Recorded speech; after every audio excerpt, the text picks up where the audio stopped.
While we're waiting just a couple minutes to get started, if I could kind of informally here, I'd like to hear from a lot of you as to if there's any specific topics regarding CAR and CAR's governance, or your own association and issues that you've had as far as being a director or challenges or anything like that that I want to make sure I touch on. So if anybody has anything that you're hoping to get out of this, or a question that you might have in the back of your head, please bring it up now, and then I can make sure I cover it.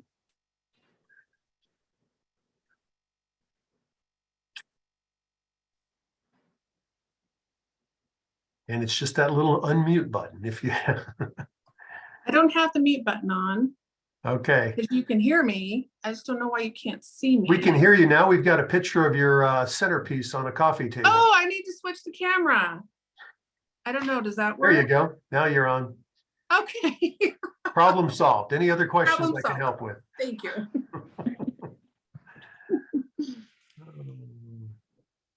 Greg, the microphone's working fine. I just want to comment. There's no input at this point. I'm fine. Sounds good. Thanks, Sean. Well, we'll go ahead and get started. This is your leadership training for CAR, and it's for a combination of the directors for Colorado Association of Realtors, as well as directors for your local associations or whatever other groups we have represented here. And I really want to keep this as interactive as possible for you, since it's a little tougher on Zoom. But if we can, any questions that you might have or anything, please unmute yourself or put it into the chat, either way, because it's not a program where it has to go through and then questions at the end or anything. It's not locked. It's just that's crazy door. Oh. What's that?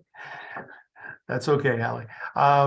So anything you might have as we're going along, please bring it up, and we'll try to touch on it, because I'd like to make sure it's as useful as possible for all of you, and you're not just listening to me talk all morning.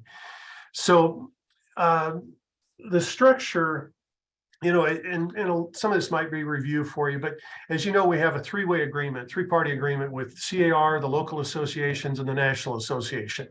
And so when you join one, you join all three, and they're interconnected. Most of the time, we're doing things that are complementary to each other as far as the different associations, and we'll get into that a little bit. So at the times when maybe there's some overlap there, or there's some competition there, and who you're representing and all.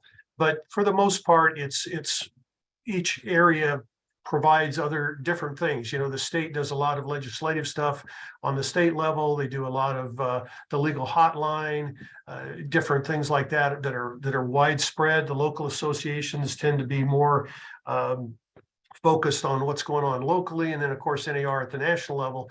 But on the local association, sometimes your challenge is that you are the ones collecting the dues for all three, and that can be a hassle or a big number that people are paying, or feel like it's a big number. And don't forget to take credit for everything they're getting for their realtor membership. The typical member isn't concerned as to who is providing the legal hotline. They just know it's a good benefit. So when you're collecting those dues at the local level, take credit for it. It's part of their realtor membership, and it's not a turf war between the locals and the state and the national. So keep that in mind as you're going through. Moving on to, let's see if I moved on. There we go. Within CAR, and I'll talk mostly about CAR, but if you have some questions about how this might work at your local association, please bring it up. But at the state association, you start out with the with the membership. That membership then, through their local associations, elects a board of directors, and then that board of directors also has some of the members of the board of directors form the leadership council. So the officers that are elected by the by the directors, the CAR directors. Then you also have a few appointed positions, like appointed past president, AE rep, some of the others, the couple kind of VPs of over policy and over risk management and those kind of committees.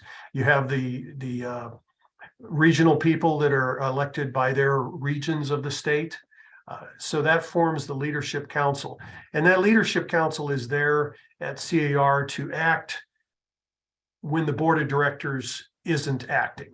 So we have 2 board of directors meetings a year, and there's sometimes things that come up in between those meetings that need to be addressed prior to the next meeting. We'll talk about this a little later when we talk about how motions move forward, and there's limitations on that.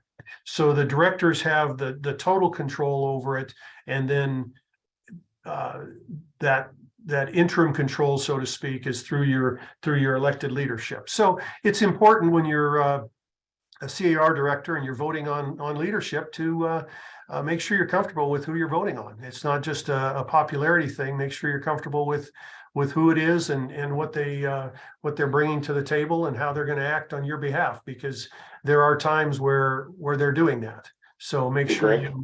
Yes. Question? This is Mike Papantanakis. Hey, Mike. How are you? Good. About how many members are leadership council? How many people make up that council? Let's see. Probably about 17 or 18. Somewhere in there. You've got, I think, 5 or 6 districts, district VPs. You've got president-elect, past president, appointed past president, treasurer, 2 divisional vice presidents. And so, yeah, we're probably in that 15 to 20 mark someplace in there. Okay. Good. And Thank you. that group meets. We just had a meeting the morning of the the Realtor Day at the Capitol, and they meet in between things. It's mostly what was done at this last meeting is mostly to check in with the divisional VPs and the regional VPs to make sure they're getting things done. And Natalie's very focused on tasks and making sure those tasks are getting done, and that outreach is getting done, and that people are moving forward on schedule, because you don't have a lot of time when you have just 2 board meetings a year. So you got to make sure that things are getting done in between. But if there was an issue that come up that needed director approval, that's the group that would approve it in between the meetings. And I think, there's a couple of benefit things going up in the chat that you can look at later. But the other groups that are formed at CAR are committees, and committees are the standing groups of the volunteers. They're staffed by a staff member, like a finance committee or a pro standards committee. Those are some of the governmental affairs groups, LPC. Those are ongoing things that are parts of CAR. And then you have work groups and task forces, and those are pretty similar. You'll have a group that puts together, if they're kind of formed to do a specific task or do a specific thing. And then you have the PAGs, the presidential advisory groups. And there's been a couple of those recently. And those are groups that come in, and the president appoints that group, forms it for a specific purpose. Usually it's to delve into an issue and look at it more deeply, and then bring that report back to the president. At that point, then the president has the choice as to what to do with that. It comes back to the president and typically the leadership council, and then they may decide, okay, hey, this makes sense. Let's bring it forward to the board of directors. They could say, thank you for your help, and we're not going to do anything with it at this point. They could take that and move it on to another committee or committees if it's appropriate. And that's very similar to the way NAR works. With NAR being so big and 800 or 900 directors, most of the work at NAR gets done not even at the committee level sometimes, because the committees can be 100 people. It might be a work group under that committee, or a task force, or a PAG at the national level. So it's a lot of that stuff you have to get down to a number of people where it's manageable and it makes sense, because even the CAR board of directors of over 100 isn't a very functional body if you don't have other groups bringing things forward to it, because it's just too big to really have detailed work at a board of directors meeting. But that doesn't mean that you can't, and you don't want to not fulfill your duty, and we'll get into that pretty soon as far as your duty as a director.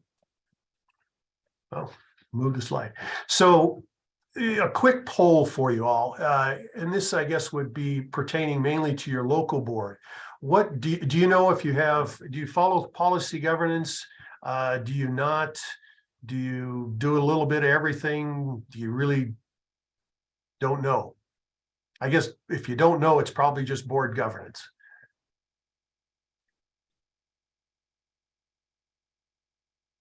For Okay, people at Rock, we're hybrid. okay. So we've got interesting. So The reason is because we're small, policy governance generally moves a lot of the treasurer stuff out of a treasurer's position. But as a smaller association, we need dual control. So there's some things that the board does that normally under policy governance would shift to staff. okay. So to give you an idea of what thanks for so the poll was, can they see the poll? Yep, they can see it Okay. right now. Okay, so as you The can see, result. it's kind of interesting. It looks like a little over half of the boards are doing some sort of policy governance, either completely or a hybrid of it. And then others are not formally under policy governance. Okay, so we can take that down. So the difference, what's the difference between that? And when a lot of associations, when I first started in this association world, we didn't have anything called policy governance. And the associations, it was really a mismatch of, depending upon the association, depending upon the executive, the AE, how structured they might be. And really what policy governance is, it's a policy focused governance. And depending upon what Kevin kind of mentioned about it depends upon how you learn that. If the true, like Bill Charney policy governance, you shift a lot more stuff into staff. If you don't have the staff possible, then you don't shift as much. So it kind of depends upon what the association abilities are. But the idea behind it is, and it can be very much tailored to your individual association.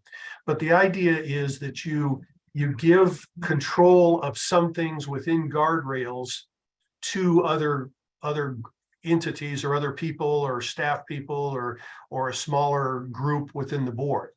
And then you function by policy and have that policy consistent over time, so that you're not voting on, hey, I don't like Mike, so let's not let him go to the state convention. Let's not do that this year. Let's not pay for him. But the next year Holly can go. With policy governance, you're just talking about the policies, and then that policy applies to everybody equally, and it's consistent over time. And one of the areas where it comes into play more critically is especially when there's turnover, and especially when it's this turnover of the association executive. If you've got a long-term executive and it's a good relationship with a board and a good solid board of directors, it really doesn't matter in a sense, because you're probably acting and doing things like you do with policy governance anyway. But when you have that knowledge, that institutional knowledge resides in maybe a few people, and those people are gone, or there's politics gets involved, all of a sudden you don't have that consistency across the board where people are being treated the same way, or things are being consistently done. Or if somebody wants to change it, it becomes this issue of we don't like Greg versus we need to change this because of that. And so I'd really suggest that at a local association, whether you adopt all of the formal policy governance criteria or not, the more you can get set in policy, the more consistent your association will be and the better it'll function. And so that's the basics of it, is getting to that consistency. Let's see. So in the board itself, and in any board, policy governance is more formalized. But the idea is that the board of directors sets the direction and gives that to the staff and or the committee, whichever it might be, and then that group acts upon those things within the guardrails. And I like to use the analogy of I know there's a lot of associations execs on there, but they have understanding of listing and selling as well. But the analogy is like your listing contract. For me as a broker, I go out and I list a house. That is analogous to me being the staff and the seller being the board of directors. So we have an agreement, and that agreement says that, okay, Greg, I want you to sell my house, and I want you to do it within these parameters, this price, these terms, these inclusions, and do it legally. And here's the budget. So they've given me that. That's kind of like the board of directors giving the staff the guidelines to carry out whatever the specific job is. So the seller gives me that criteria. Now, what I don't want as the broker is the seller telling me what font to use on my brochures. That's up to me. They've given me the criteria to do this job, and I can do it however I think is correct and get their job done. They're not going to micromanage me and tell me I need to be in the office at noon because there's going to be a phone call or whatever it is. And so it's the same way with the board of directors. The board of directors gives that authority to the staff. They say, okay, we want you to put on a fall forum, and we want it within this budget, and we want to accomplish these things. And then it's up to that group to do what they need to do. Or we want you to lease space downtown for the political group of car, and here's the budget, go do it. So the board isn't getting involved in looking at office space and picking colors and furniture and all that kind of stuff. They've delegated that to the staff. Any questions about that so far? Or concerns? Okay. So I kind of jump ahead, but that's the way I work. So the purpose of the board. So the board's there to set the direction for the association. We're as the elected leadership for the membership, we're trying to look at where do we want this board to go? And you definitely get input from the staff. You get input from all kinds of other areas, but you're setting that big picture direction. A lot of times, most all of us got on boards because we had a pet peeve about something.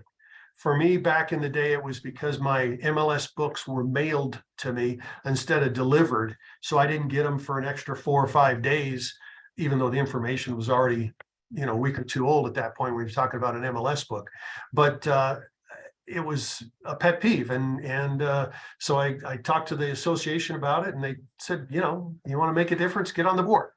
And so then I had to learn all of a sudden, it's not all about Greg. And we gotta broaden our scope and look at all kinds of different policies and directions. So one of the things that's coming up with policy governance, oftentimes you hear the word ins, So ends are like goals in a strategic plans. You have the ends and the means. It's just a different terminology, but it means the same thing. So at CAR coming up, CAR has been doing a 3-year strat plan. And that's coming up here very shortly. I think it's in March, they're having a strat planning meeting. And the reason for that is to set that direction. And so you want to get as much input as possible. The board, then that'll come to the board of directors for the board of directors approval. You want to get that broad input to set that direction so that, I don't know if any of you are fans of Good to Great. If you want to read a good book that'll really help you out with your leadership positions, I would suggest Jim Collins' Good to Great. And he has a little addendum to that book that's called Good to Great for the I forgot the name. It's basically for the nonprofits or for the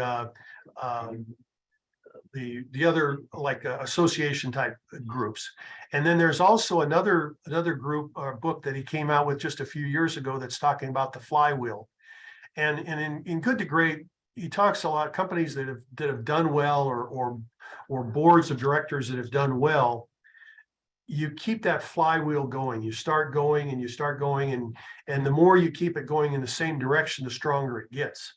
And that's a challenge for associations because typically, probably all of you have terms for your officers of a year.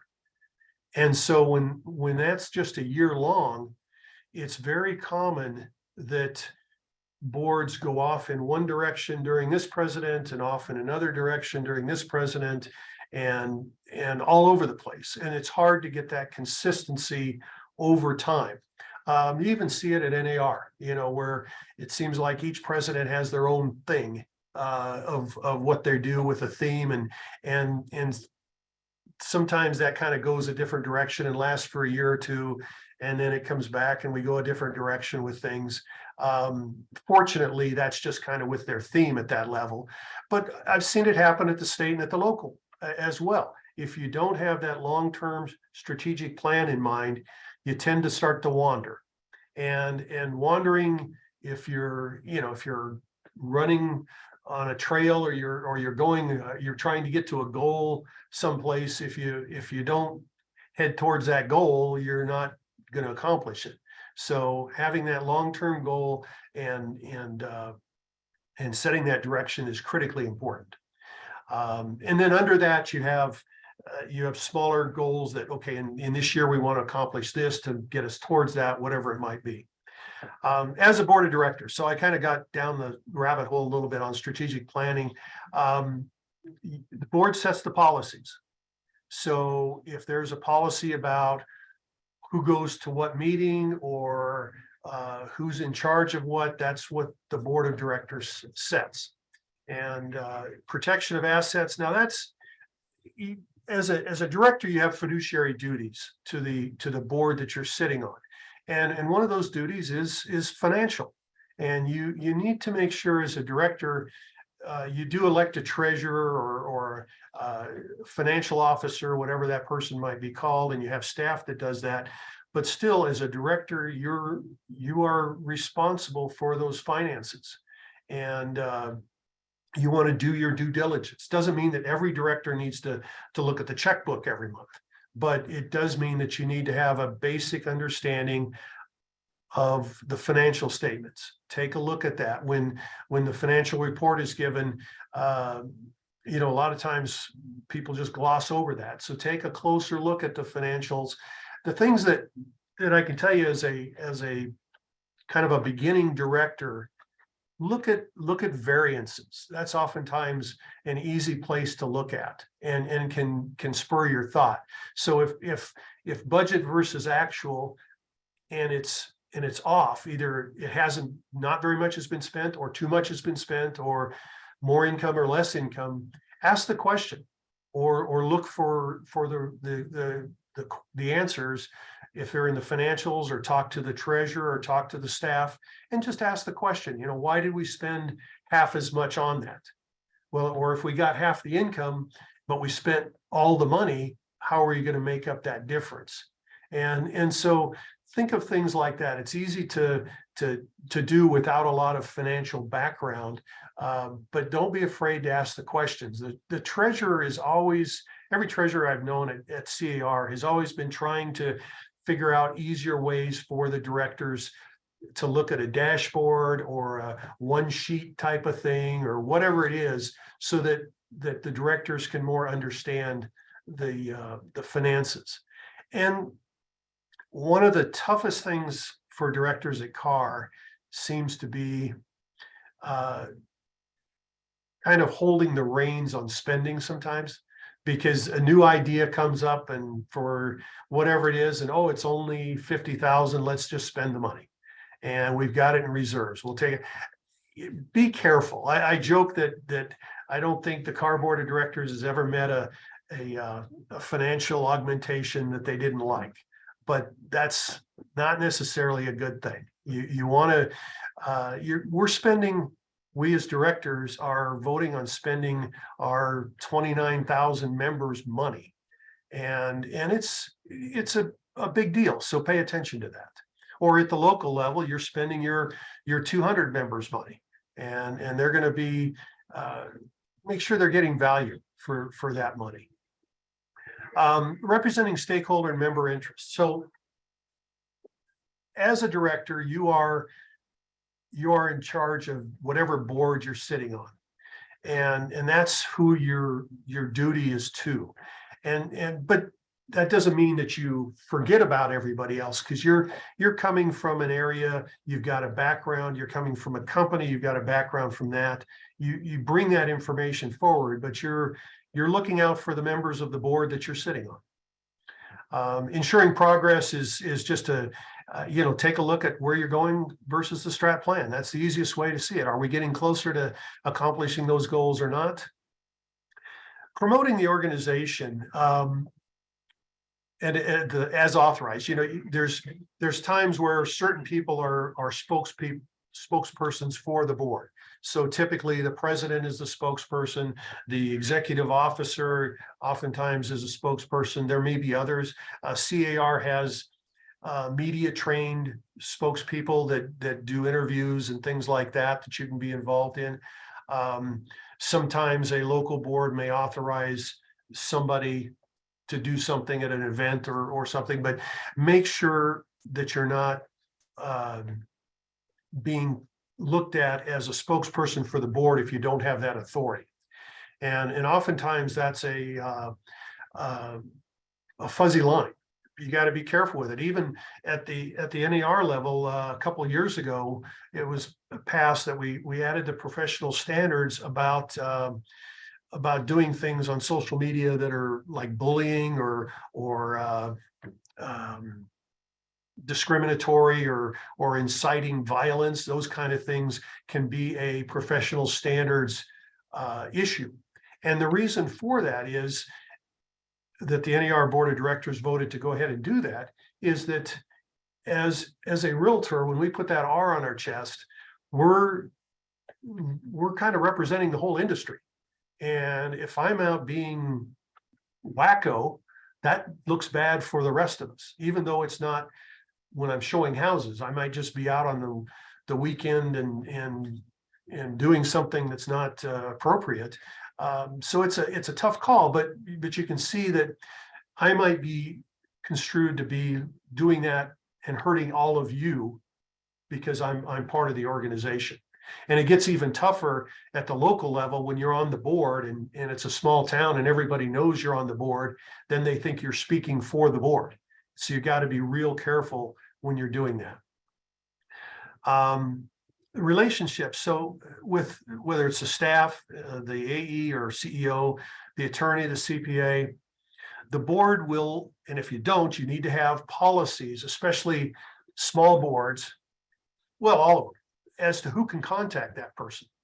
So I saw an issue early on when I was with NIMDR way back in the day, where there was a controversial item come up and one person on the board contacted the attorney and another person on the board contacted the attorney, and they got what appeared to be different answers. Of course, they're asking slightly different questions the way they want it to be.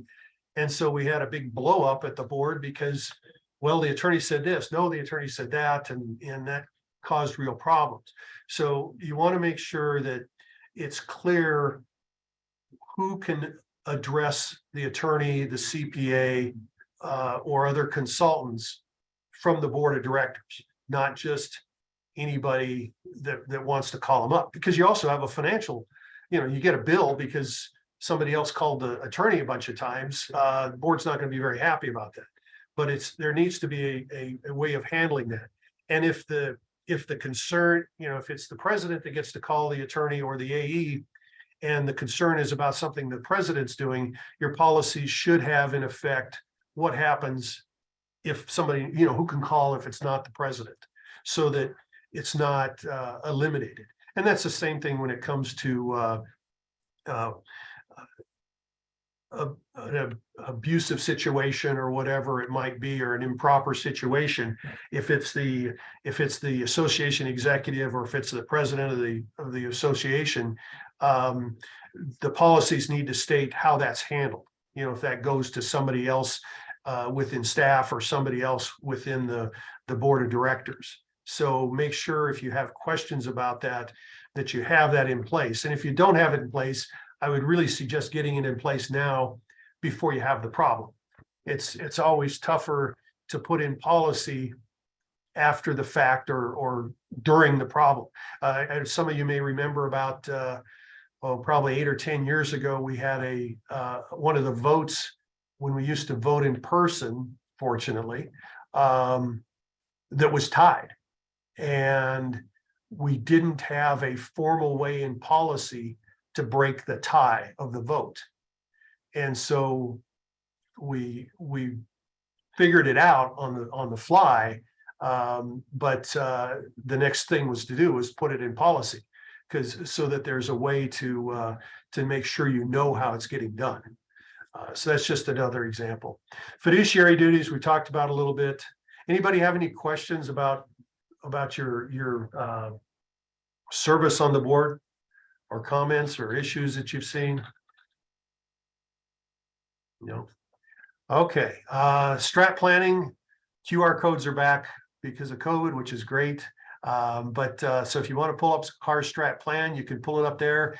Like I said, there's going to be a strat planning meeting, I think, coming up in a month or so. If any of you have input into that as a CAR director, or even just as a CAR member, or as an association executive, get it to somebody, get it to leadership.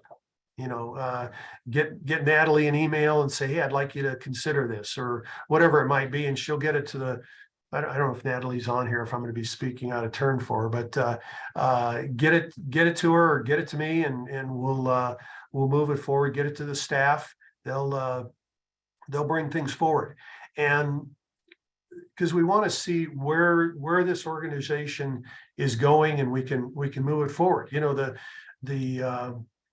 The landscape of our industry is changing. We've got just tons of stuff, and it's not just the market or interest rates or house prices. There's stuff happening with the government, with the Department of Justice, that could change things dramatically. There's things that at the state level with all this stuff right now about rent control or property management that's going to change or that could change our industry. There's always things that can come up, and we need to be paying attention to that. There's things at your local level, whether it's an MLS issue, whether it's a growth issue, whether it's a sign code from the city, whatever it might be, you need to be paying attention to those things.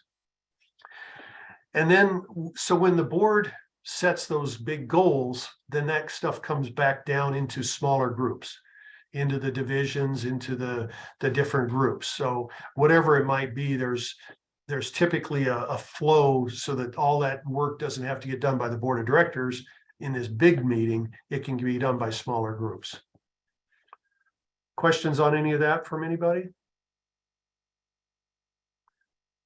Okay.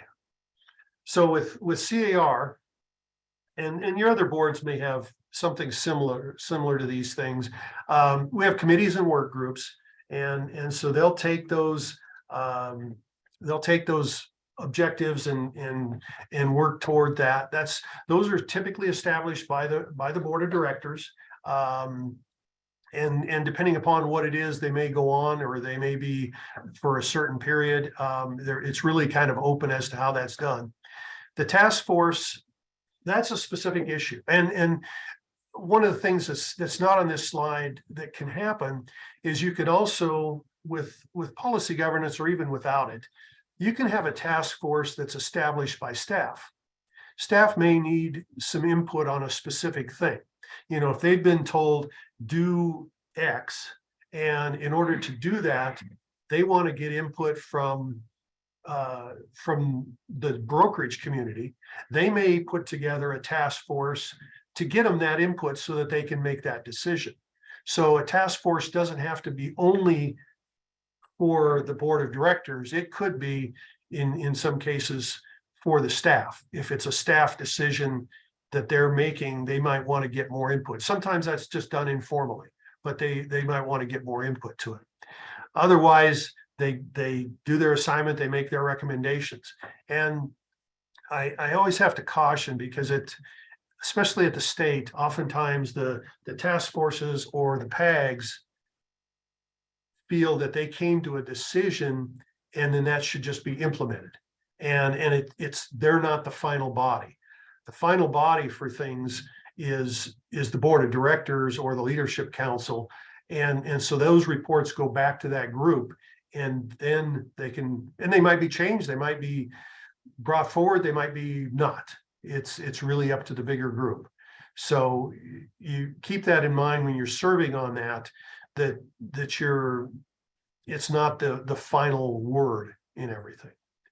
And then the PAGs, oftentimes the PAGs, like at NER, the PAGs are oftentimes done not in secret, but with a high degree of confidentiality, because they may be discussing things that then before it goes out to the board of directors, it's got to be run through the legal staff, and it may never see the light of day because of what's going on in the world. And I've been on a few of those kind of things where you've got some really good ideas. Or another example was way back in the day when we were looking at the future of MLS, and we had two prongs. One was the public side, and one was the broker to broker side. And out of that group, RPR came out of that broker to broker side. But the broker to public side was just put on a shelf because, in essence, it would have been a violation of the agreement that NAR had with Realtor.com, and they legally couldn't change that, so nothing happened to it. So it wasn't wasted work, and when you serve on something and it doesn't happen outside, doesn't mean you wasted your time. You still want to give it your best effort, because you never know when that's going to come forward. Any questions or thoughts? I feel like I'm just rambling away here sometimes. Okay. The governance structure, I think we've talked about this. The board of directors looks at the strategic plan. They look at the ends. Those are the goals. These are CAR's, the specific ones that CAR has. Oh, yes. Got a question from, is it I Delphi? have a question. Yeah. Yes. Hi. Hi. I find this fascinating, and I'm wondering if you know, let's say you're in a board and things have changed in the last few years, is it appropriate sometimes to hire people who help with the strategic plan and the future of the association, as you're representing the membership and you want everything to be kind of really back on track and that everything is has the right focus? Is that something appropriate that you've seen in the past? As far as hiring somebody, was that the question? Yeah. Absolutely. Most of the times the associations will bring in a facilitator, and that can be some big name, high powered person, that does this wonderful plan and does all the work. It could be somebody in your association if they have that ability. It can be somebody from the state. NAR has some resources, CR has resources. There's a lot of consultants out there. And I would highly recommend that to have somebody that can help you put together a plan, because with all of us that are on a board, we all have our own ideas. And it's not Greg's world, it's the board of directors. And so having that independent voice that can help just bring out that all the voices within the room is the best way to establish a plan. And then the other thing I would suggest with that is when you have the strategic planning meeting, do it not if like at your local level, you have 10, 15 people, whatever it is on your board of directors, and that tends to be who you have for the strat planning. But I would suggest that you expand that and bring in a few people that are outside of the board of directors that maybe bring a different perspective than your current board has. You can even bring in somebody from outside of your board. Maybe it's somebody from the regional MLS, or it's somebody from a franchise big office, national office, or it's somebody with a different perspective that can, or maybe it's somebody from the real estate commission. I don't know. What I'm getting at is you don't want to just have just a small group all the time without that input of, hey, do you realize that there's a chance in 4 or 5 years that, or maybe less, that the decoupling of commissions, or there might not be a commission offered for a co-op commission. That could change with the Department of Justice. If that does, what does it do to our association? Maybe nothing, maybe a lot.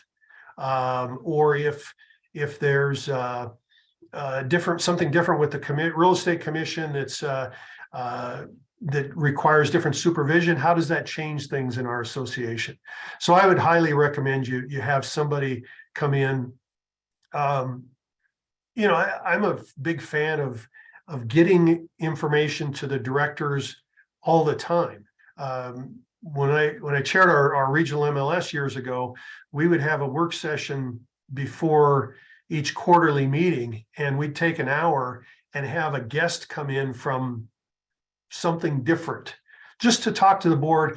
We had somebody from a new, it wasn't Zillow, I can't remember who it was at the time, but it was a company out of Austin that was this was 20 years ago. So it was a different concept of brokerage. And it wasn't so that our MLS would do anything with or against or anything like that with the brokerage. It was just a learning experience, because there's so many different business models out there. It's good for the directors to know what they are, so that when you're making decisions, you just have that in mind, and you're not doing something that you shouldn't be doing opposed to a certain business model or anything like that. You're getting more well-rounded. So long answer but yes, thank you. That's a good point to bring somebody in. So CAR's end goal, very succinctly, is that the public values and uses realtors, and that's pretty broad. That's motherhood and apple pie kind of, and the flag kind of thing. But then you start to narrow that down. So in this example, with the strategic plan and in communications, so the committee then takes that and says, hey, we want to have a consumer awareness plan to educate the consumers, and then they turn that over to staff to work on the details. And that's kind of to give you an idea of the policy governance. And along with that, here's your budget. Here's your, what your constraints are. The committee should also be looking at not only what the dollars are, but how are we going to measure that? And are we going to measure that by a survey that thinks realtors have now moved up 3 points above car salesmen, or whatever it might be? Or how are we going to measure those things? So you try to make those goals attainable and measurable when you're looking at them. Let's see, association staff. Okay. Working with the staff is absolutely necessary and critical and important, and it's the way the organization works, but we have to be careful in how we do it. It's the board of directors at C, and I'll use CAR for the example, but this works at your local associations as well. The board of directors is the boss of the head staff person, AE, CEO, whatever you call that person. The board usually speaks through the president, but it's still the board of directors that's the staff's boss. So at CAR, the board of directors is Tyrone's boss. And not individually. The president, the appointed past president, the treasurer, the directors sitting in the room are not individually Ty's boss. It's the board of directors is his boss. Everybody else that works for CAR reports up the chain of command to Tyrone, not to the board. Ty is their only, that structure is their only boss. The board of directors as a director, so if you're the treasurer of CAR, you're not the boss of the financial person at CAR. Ty is still their boss. And if there's an issue, because what can happen is nobody can work for two people and it work out well all the time. You have to have one person you're responsible for. So if somebody's on a committee, what did we have back there? The communications committee, and Lisa is the staff person. If all of a sudden the chair of the communication committee or the VP over communications is telling Lisa what to do, and Ty, through his management structure, has given her things that she has to do for her job, then she's in a issue there where she's got two bosses. And staff oftentimes, and I'd say the majority of the time, whether it's the state or the local and even the national, staff members go out of their way to take care of us as volunteers. And I've heard it a lot of times that, hey, you're volunteering your time, so we're going to try to make it as good as we can for you. And they will try to make us as comfortable as possible and do everything they can. The problem is that can put them in a bad spot because they're trying to please us as volunteers just as a way of doing their job. And sometimes the volunteer, then we can be like spoiled kids and we take advantage of it and we might not even know we are. And all of a sudden we're eating up those resources, and then the staff person can't get their job done. Or they feel that they've got two bosses talking to the volunteer, to us, and to their employing boss.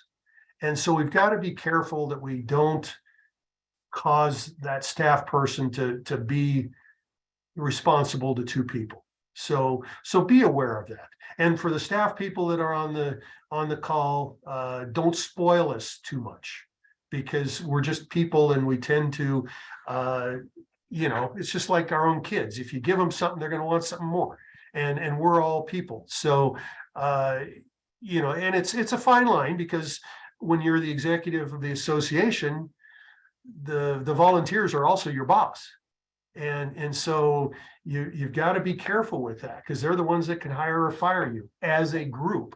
But if you tick off an individual, then you got these issues. So it's a responsibility both directions to be very careful with your interactions, that they're professional, and I'm not even going into the I guess I should mention it, but you don't want any harassment issues either. Obviously, you can't be yelling at somebody, you can't be doing things that are inappropriate or sharing things inappropriate. And that goes for not just directors to staff, but directors to each other. That's part of the society and the world that we live in. You've got to be careful in how you do things, because it's hard to separate personal things from professional things.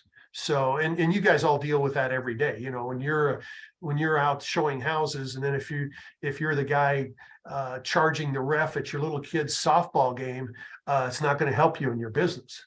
So make sure that you keep it appropriate with staff. Now, on the positive side, it's a great relationship because they get more done and get more production with our input, because we can give them, hey, what does this mean to the boots on the ground, so to speak? And we as directors hire staff because they're better at it than any of us are. Or if they're not, then we maybe hired the wrong person or whatever it might be. But you want to hire that professional staff to do those jobs that you assign them, and then let them do it. But we always get better results if we work collaboratively. The trust and the partnership. The other things I would say, if you're in a position of association leadership, especially if you're running the committee meeting or running the board of directors meeting, is have a discussion with your staff person that's staffing that meeting, whether it's the association executive or whoever it is, ahead of time, and kind of go over how you want to deal with things. Because there's times where we as volunteers mess up, and we've got to have a way that the staff can tell us, hey, Greg, that's not quite right. And you need to decide personally what you're comfortable with. You know, I may tell a staff person, hey, if I say something wrong, interrupt me. I don't care. Just interrupt me and we'll straighten it out and we'll correct it. Other people, that's not comfortable for them. So it's, hey, can if I mess up or if we need to correct something, tell me to take a break and we'll figure it out, or let me know afterwards how I could have done that better, or whatever it might be. But have that discussion with staff so that you trust each other, and it doesn't become a personal issue where, he told me 4 years ago that I talked too long on one subject, so now I don't like him, or whatever it is. Because everybody's feelings and memories and everything are different. And what means nothing to me might mean a lot to somebody else. And you don't want to jade those relationships or mess up your culture to where, all of a sudden there's this distrust between the people. So when you're running a meeting, before you start your first meeting, I would suggest you just have that discussion with the staff person and say, here's how I like to work, and you have that conversation with your buyers and sellers. I'd like you to text me, or they'd like you to text them or call them or email them, whatever it is. Have that same discussion with your staff so that they're not just texting you at midnight waiting for an answer, and when you shut off your phone at 8 o'clock. So get those things worked out so then you don't have the misunderstandings, because you can get an amazing amount done if you've got a good working relationship.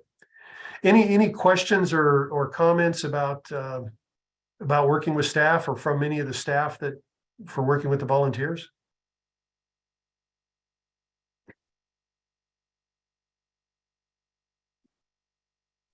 Okay. I'd like to make Yes. a comment, Greg. Yes, I Lynn. think the staff is amazing. Excuse me, every meeting that I've ever attended, anything that we've ever done, they've been very responsive and pleasant to work with. So I just want to give kudos to them. Yeah, I would agree with you. I think there's they work very hard, and this is at all the levels.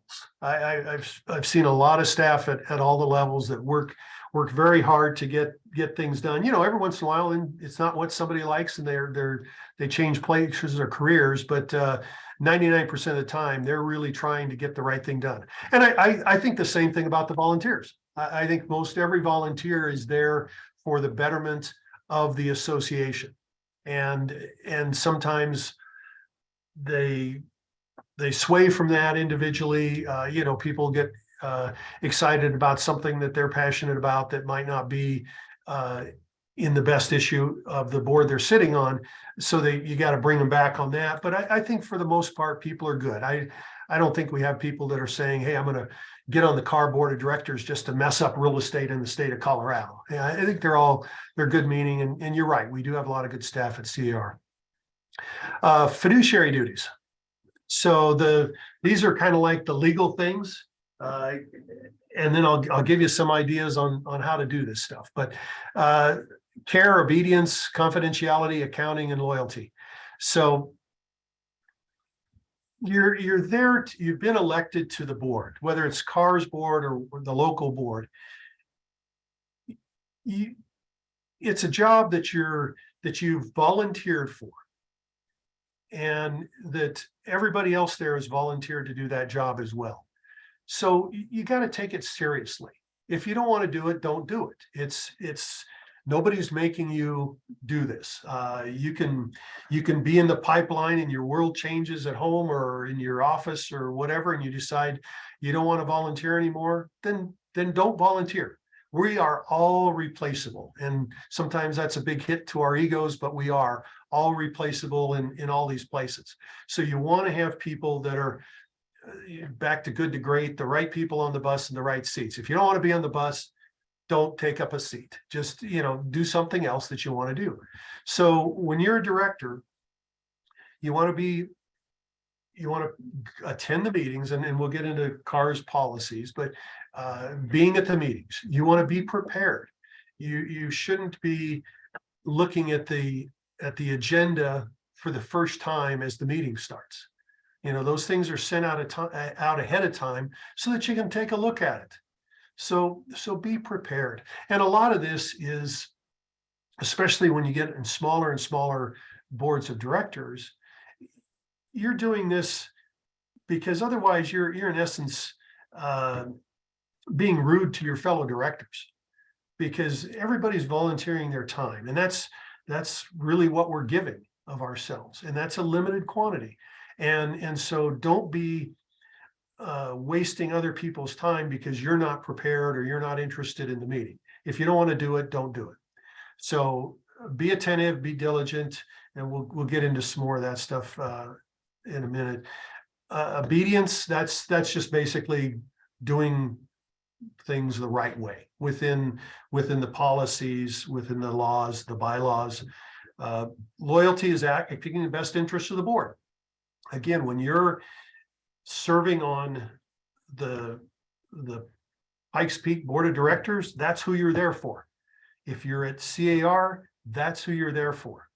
So you're coming with the perspective of Pikes Peak, but you're sitting at the CAR meeting and you're looking at things through the lens of what's best for the entire state's membership and what promotes that best. Accounting, we talked about that earlier. Take a look at the books, take a look at what's going on. Talk to people. Don't be afraid to talk to people ahead of time. If you've got a question and you're uncomfortable with it especially when it's the setting of a big board of directors of 100 plus people, it's not so easy for somebody that's new to go up to the microphone and ask a question about the budget and say, well, what's this line item? Do that ahead of time. You can catch staff, you can catch somebody on the finance committee, the treasurer, somebody on the leadership council. And if that particular person can't answer it, they'll send you to somebody that can. It's not that difficult, and they actually appreciate that discussion because it could be that there's something that's amiss and it needs to be brought up, or it could be just here's an explanation so that you understand it better. Yes, the expenses are double, but on this other side, in this other line item, the income is doubled, so we're still breaking even on it. Whatever it might be, it's important that you ask those questions. And as a side note, speaking as a past CAR president, and I'm sure probably every one of them will tell you this, when you're in that position, for some reason, the directorate thinks that you're way too busy to talk to them, or you're up here something. And it's the opposite case. When you're the president or in the leadership of the association, you really crave wanting to talk to the directors, especially about specific things that are coming up, so that you can get more input, so that you can clarify things, whatever it is. I've never seen a CAR president or even a local board president say, hey, I'm too busy to talk to you. I don't think it'll ever happen. Now, maybe if you all take this to heart and 100 people start going up to them, it might be a different story. But I'd rather deal with that problem than nobody talking to them. And it's a really weird thing because everybody just assumes that you're too busy or too whatever. And it's not the case. These people are all very approachable. They all want to do the best. They've stepped up in a big way time-wise, and they want to do the best job possible. And they do that by connecting with their directors or the members. So same thing with the treasurer on the numbers. Most every treasurer would just love to have that discussion, to know that somebody cares, because half the time they figure nobody cares about it because nobody talks about it. Any other comments, questions about that? Okay. So at CAR, you can't miss more than two, and I think that's 2 consecutive meetings without an excused absence. CAR is pretty darn lenient when it comes to directors. You can have somebody be your proxy. If you've got a problem that you can't be at the meeting, you can have somebody else there that votes for you. It's been great with the electronic voting because they just get an extra little key fob and they could vote for you. And now keep in mind, when you give somebody your vote, it's going to be up to them to vote it. And because you might go into the thing saying, hey, I want you to vote against this dues increase, and they might hear things at the meeting that change their mind, and then they vote for it. So you're giving them your vote, but you're not necessarily you're not making them vote one way. So and typically people give it to somebody that's got a similar outlook on life or whatever it might be. Yes, Kevin. You may want to clarify that if you give a proxy, it has to be a current board member of CAR. So you can't hand your down to somebody else in your own association, say, well, you're going to the state convention here, vote for me. You can't do that. I mean, our chair could give it to Greg if you've got a vote, but not somebody just off the street, let's say. Correct. That's a good point. Or your association executive. Even worse. Unless they're a voting director at CAR, it has to be your proxy goes to another voting director. And there's not any limit. There's been times where I've had a couple of votes from 2 different people, or I'm sure there's other people that have had multiple votes from others, that if for some reason somebody can't make a meeting. And we've got a big board of directors. Greg's opinion is it's too big, but it's a big board of directors. So it's not hard to find somebody that can vote for you. And let's see, some committees, as far as attendance policies, that can vary. Again, if you're going to volunteer to do something or to be on a task force or be on a committee, make that commitment and fulfill that commitment within what's possible. Obviously, if you've got an emergency happens or something, then it's for sure understandable. And that's why they have the leniency, but do your best to be there and participate. If you're going to be late or do something, obviously let staff know. Read the agenda. I mentioned that earlier. It drives me nuts when people are looking at it for the first time, walking into the meeting. I'd see that at NAR where we used to send out booklets, packets with cellophane around them. And you'd see about 1/3 of the committee people opening those up as they got to their table. And you're really not doing your job in being prepared if that's your first look at things. So take a look at things ahead of time. Show up on time. It sounds simple. Be present. If any of you you want to see a great set of videos, look up the FISH, FISH videos with the people in Seattle that throw the fish. They did a whole set of fish practice. I forget the exact name of it, but it's basically about doing things with customers. But it applies to board of directors. It's being present. And right now we've got, where is it? We've got all these little devices that are that don't make it possible or that make it easy to not be present. You might be physically there, but you're not mentally there. And we all do it. We're all checking emails or whatever it is. As much as possible, be present with your mind as well as your body sitting in the chair. Somebody asked something about Zoom meetings. As far as if that counts, that depends upon the meeting and the board that you're on. If the board meeting is via Zoom, then that counts. If Zoom is not offered as an option for the board meeting, then it doesn't count. So it would depend upon the individual meeting and what you're doing there. But be there, and then again, you're signing up to be a part of this, so participate. And that in a big group, don't feel that everybody has to go to the microphone and talk. That's not necessarily participating. And when the group's that big, it's just unwieldy and doesn't work. But participate in all different levels, whether it's just asking questions and being an informed person, whether it's an informed voter, or whether it's in the committee meeting and having discussion. If there's a motion being discussed and you have an opposing opinion to it, bring it up, talk about it. And there's probably other people that share your opinion, or maybe hadn't thought about your opinion, or maybe you're going to be convinced to change it, or it gets voted on and it's a split vote and one side prevails. But you're participating.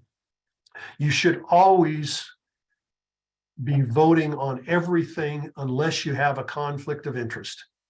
That's really the only time that you shouldn't be voting. And by conflict of interest, every board has a policy. Typically, it's like if you're an owner in a company or you're related to the person that you're doing business with on a motion. If we're going to have the fall conference at a hotel and my brother was the manager of the hotel, that could be a conflict. Or if I was an owner of the hotel, that's a conflict. Now, usually with ownership, I think like on NER, they have a minimum level of like 1%. So if they're voting on something and I own to do with Apple products and I might have Apple in my my retirement account, but I don't own anywhere near 1% of it, it doesn't matter. But if you've got a conflict with a personal relationship or a financial relationship with something that's being voted on, bring that up at the beginning, and then it's up to the directorate to decide, if you should be voting, if you should even be in the room. If the board was thinking of hiring my spouse as their new executive officer, it's probably not appropriate that I'm even in the room for discussion. But if it's something else, then it might be appropriate that I could stay. And if there's a question about it, it's up to the directors. They can, or legal counsel if it's a legal issue. But that's really your only reason not to vote. Just because you don't have an opinion isn't an excuse to abstain from the vote or not to vote, or that you weren't prepared. You need to be voting. And it's great at CAR that we vote via the fobs. I think that's been a good thing, because people aren't looking to each other or to the person next to them to see how they're voting before they vote. And so I think it's made for some more accurate votes. NER has been doing it for years as well. And I personally think that's a good thing, because directors should be voting their conscience. Now, once a decision is made, that is the decision of the board. And that is what we are all living by. So if you were at the board meeting, whatever it was, a year ago, and we had a discussion about changing the name of chairman to president, there were people in favor of it, there were people not in favor of it. And once it's done, it's done. So now we're president. And everybody going out of that meeting holds that's what the board decided. if somebody challenges you, say, yes, we had the discussion, we discussed the advantages or disadvantages of doing this or doing that. The board voted to do it this way, so that's what we're doing. And you're, especially if you're in leadership, you should, if you're the president of the association or the chairman of the board or chairman of the committee or whatever it is, nobody should know really after a decision is made and you're taking that forward. They shouldn't be able to tell whether you were for it or against it. You're just working that decision because that's what the board decided on. So it's important that all the directors have that confidence and that follow the direction of what the board has decided. And if you didn't like the decision, you should have obviously spoke up during the discussion. But if the board voted that way, that's how they voted. There's going to be times when you're on the winning side. There's going to be times when you're not on the winning side. If you're doing your job, you brought forward the information. Any questions about that so far? Okay. Due diligence, make sure you have the information. If you see something on the agenda and you say, geez, I don't know if I can make a decision without knowing X, well, then ask somebody and see, maybe they've got the answer. And if they say, gee, you're right, we need to know that, then maybe they get that information in so that you can make the decision. And then asking the right questions. Sometimes as a director, especially in the committee, but even on the board of directors, you need to keep things in mind because things can get exciting about a new program or something, but there's oftentimes unintended consequences to that. I wish we thought we got a lot of the questions worked out when, as an example, when we did the clear cooperation and thought we had those, and having properties come on the market, showing, when they're first starting to be advertised to the public. But then the unintended consequence was now you've got the exclusive agency listings or office exclusives that kind of were a workaround to that. And that wasn't contemplated. So sometimes you can be thoughtful, but not get everything. So asking the right questions. The other thing that when you're looking at something, especially that gets something new and exciting at this car board or at your local board, is it might be revolving around a program. Well, if we're going to do this new program where at the state, we're going to have Tyrone attend every Chamber of Commerce meeting in the state because we want him to do our outreach. Well, maybe asking the question of, well, what's going to happen with all the things he can't do if we're requiring him to do this? And that's an extreme example, but everything is limited on time and talent and money, time, talent, and treasure. And so if the board is going down the road of spending more money on something or spending more time or staff time, how are they going to account for that? Are they going to add more people and have to increase the budget? Or is something going to drop off? And if so, are we okay with that? Or as volunteers, are we just expecting them to do twice as much work with the same amount of money and the same amount of time? And is that really reasonable? Or are we going to burn the staff out before they can get things done? So those are some of the kind of questions to ask. Let's see, car board of directors, you're going to get some of the things have to be noticed. When it's a bylaw change, you have to get that at least 30 days in advance, and car staff takes care of getting that to you. Committees and policies can be brought up even during the board meeting. A lot of times where a committee, and some committees bring forward motions, some don't, or like forums don't. So for example, at the state, the risk management forum or the MLS forum, somebody in there might have a good idea and say, hey, we ought to do this as the state. Well, that group doesn't bring forward motions. If something in the risk management forum said, hey, there's this great idea. We ought to add this thing to a class. Well, that information could go to the education committee or the whatever it's called, professional development, but it's not a motion that that group would make.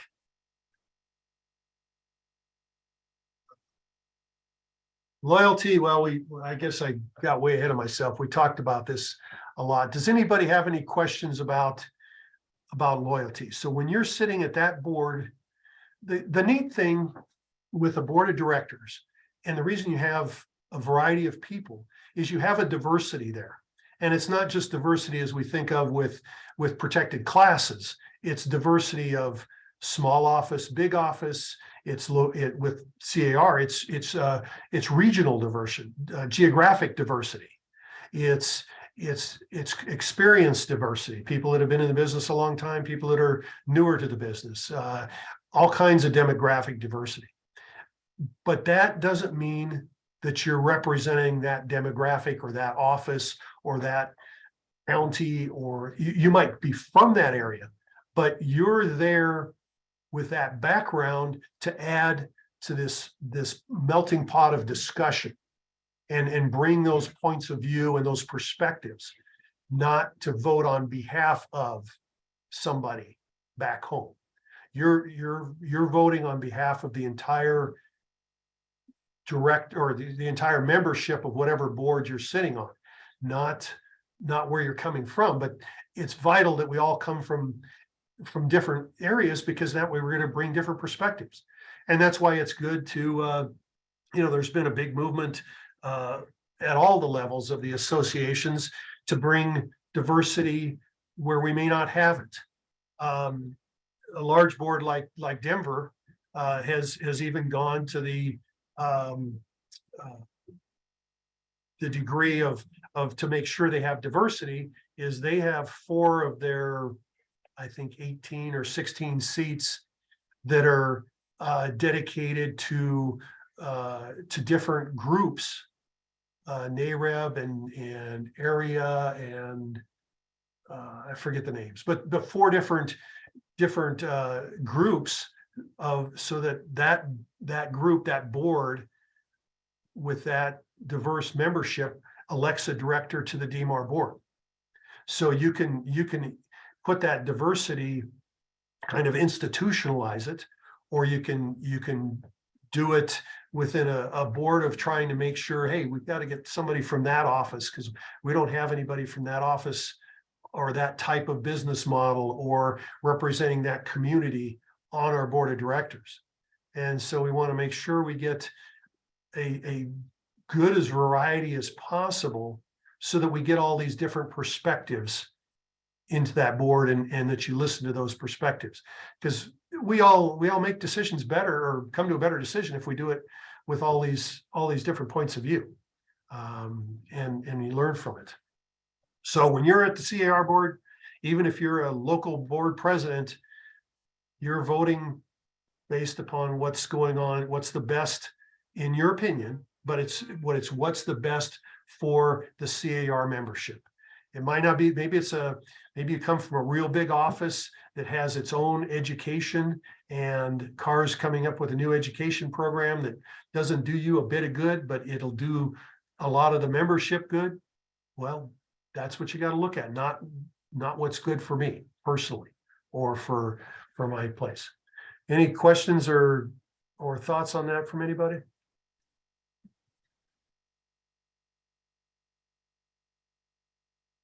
Okay.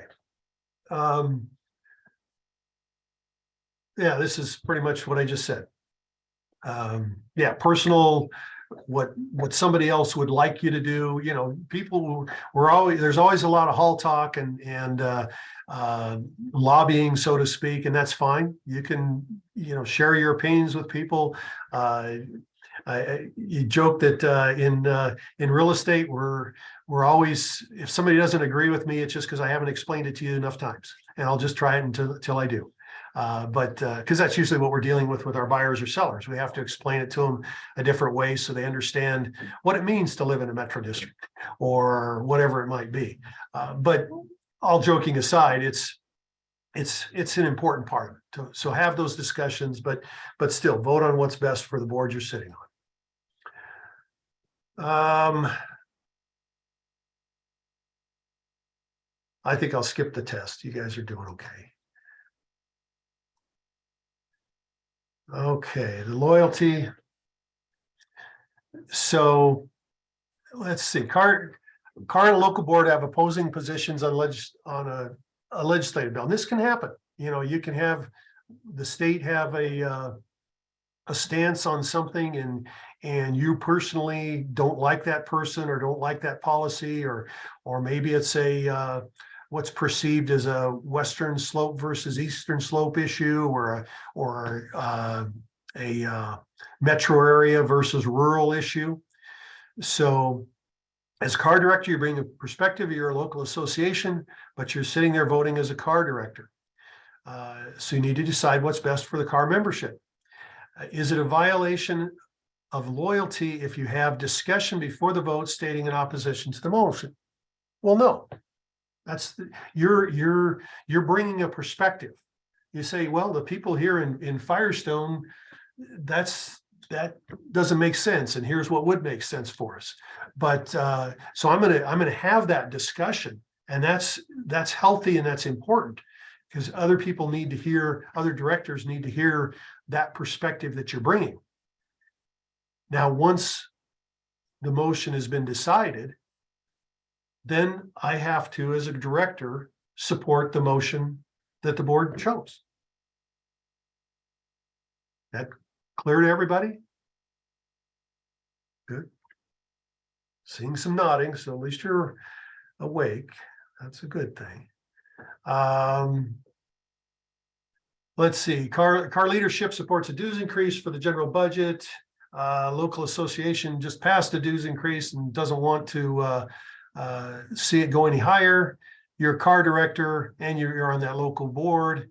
What do? Your local association has asked you to vote no. What do? Well, you bring that perspective. Say, you know, here's my local association just raised its dues. They're already the highest in the state and they really don't want it to go any higher. But then I'm voting on what's best for the state. I bring that perspective and I bring that up, but you are voting what you think is best for the state at that point. Now, if you think, hey, the state doesn't need the money, they're just wasting the money. I can see places where they're not, you can vote against it, and that's okay. But you're voting against it because you don't think it's a good thing, not because your board told you to vote no. Make sense? Okay. Boy, I think this is a little more with speaking with one voice. That's absolutely critical. The other thing is when somebody challenges you later, hey, why'd they do this? Or that was a terrible decision. You want to be able to say, you know, we had discussion, we discussed both sides, we discussed all these things, and this is what the board decided, and this is what we're doing, because you're supporting that, you're one voice. What you shouldn't be doing is speaking out of school. Well, Greg said that, you know, he was there or whatever. You shouldn't be trying to quote other people or talk about discussions in detail with what's going on. And I learned this, I almost got on the wrong end of this firsthand. Back in the 90s, we were doing when we did board of choice, and then anybody could join any board, and we had the MLS doing things at the regional level, and somebody supposedly quoted me in their board minutes of one of the associations, and we were being sued to get non-realtor access at the time, and it wasn't even accurate, and it shouldn't have been in the local board minutes, but it ended up in a case where I was about this far from having to hire my own attorney to defend me personally. So you got to be careful not to be speaking out of school and undermining the board that you're on. So that's great. And we'll get into here we get into confidentiality. Oh yeah, here, let's blame it on Keith and Scott. That kind of discussion outside is not appropriate. You know, you can sure say, hey, there were people concerned about the budget and what's going on with the budget, but we discussed it and we voted for this or whatever. There's going to be you have kind of two different levels of confidentiality. You have things that you do in executive session. Now, executive session is rarely used at CAR because it's such a huge board of directors. They might use it potentially at the leadership council level, maybe if you're dealing with hiring a association executive or something like that, or a legal issue that's very sensitive. But with executive session, oftentimes the reason that's done is to maintain attorney-client privilege. And you know, that kind of stuff has been in the news for a few years now with different people and stuff. But attorney-client privilege is where you can keep what is said in that meeting from being brought up in the public in court or used against you in a court of law. Because oftentimes in a discussion, you want to have a spirited discussion and talk about both sides and the what ifs and there may be way out there, but you're not necessarily going to do it. But you want to be able to have that discussion. But if those snippets, like this snippet here, is taken out of context and then ends up being discoverable in a lawsuit, it puts that whole meeting in a problem. So if there's a executive session meeting and stuff out of that meeting gets talked about outside of that board meeting, then it becomes discoverable, and if there's a lawsuit, that information comes out and you no longer have that attorney-client privilege, and it can be very detrimental to the board that you're sitting on. So you need to take that seriously. It's like back to our listing contract. It states right in there that I'm not going to say anything to anybody that the seller will take terms other than what we're putting forth. Well, I shouldn't be out saying things other than what we're putting forth. Because if I'm out saying, yeah, this is what it's listed for, but boy, they're desperate and you know they're 3 months behind on their payment. If I haven't been given permission to say that, I'm in a liable position. And it's the same thing as a director. If you've been in an executive session, you can't be out there just yakking away about stuff. And then the other confidentiality piece is the just like the discussion in a meeting. You don't want to be trying to paraphrase people or quote people and it's out of context. Because if you know Keith and Scott, they would have been laughing and slapping each other and joking around about that. But if you look at it in writing, it doesn't look like it's such a good thing if you were in court trying to defend something. Make sense to people? I have a question about that. Yes. I'm just curious how sunshine laws apply to board meetings within our association. Well, I don't think the sunshine laws would apply. Where the question would be is because somebody outside of the membership wouldn't have any business with what's at our board meeting. The membership of the state association can get information about the meetings or the financials, but typically they need to go to the CAR office or talk to the CAR staff to get that. And then obviously if there's something that's of legal consequence, Scott would weigh in on that. So yeah, and as a director, you can see the financials. You can get that information.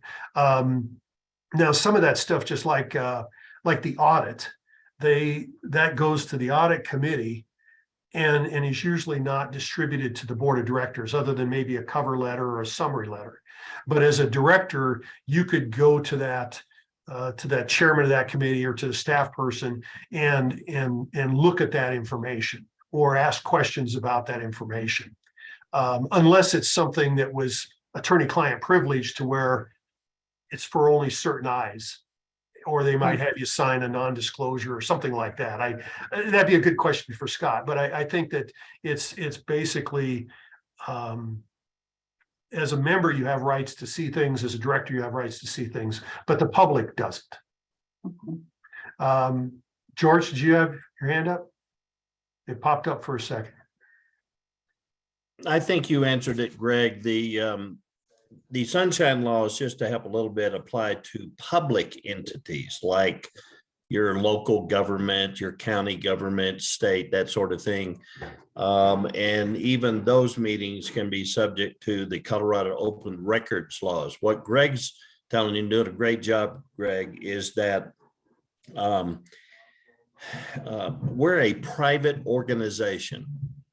But we have a lot of rules, and I just support Greg saying is, if you're in doubt about what you can disclose and can't disclose, I would take the safe position and maybe called your CEO of the staff. Tyrone's always, he's got a long tenure at CAR. The best thing to do is just ask and see if it's okay to talk about something. But if you're in doubt, then probably the best thing to do is not say anything until you get the okay. Correct. And you get into this, we've had quite a bit of it, like my experience has been on MLS issues at the national level. And there's a lot of things that go on in those meetings that you can't bring up because there's all these lawsuits. And so one of the things you can do at a committee meeting or at a board of directors meeting, especially like at a local board, if you're talking about something that's maybe controversial in some way, is have a discussion. Okay, the motion passes to do X. Then have the discussion immediately after that. Here's what our public statement is going to be, so that then everybody has the same talking point. And you know what you can say and what you can't say. And oftentimes that happens when it's around a staff person that's left.